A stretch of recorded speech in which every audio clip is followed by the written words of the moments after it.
Welcome to Kenton Teaches. Enjoy the video.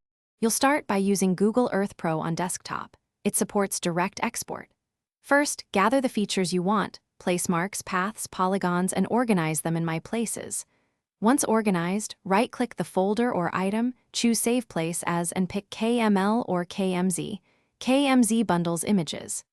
This step gives you the geometry and attributes in Google's export format, which you'll convert to a shapefile next. Make sure to name it clearly so you can find it fast.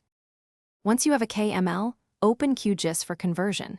QGIS reads KML natively. If you have a KMZ, unzip it first to extract the KML.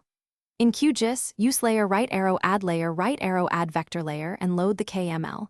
Check geometry types after import because KML mixes points, lines, and polygons. Then right-click the imported layer, choose Export Right Arrow Save Features as, select Esri Shapefile. Set the CRS to your target projection and pick a. You finish by validating the shapefile. Open the attribute table, confirm fields transferred, and ensure the CRS matches your project.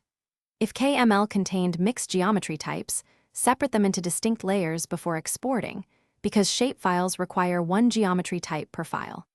If features fail to display, run a geometry check and use the QGIS Fix Geometries tool or Augur to Augur with NLT Promote to Multi to repair issues. If export fails, re-export the original KML from Google Earth and repeat the conversion.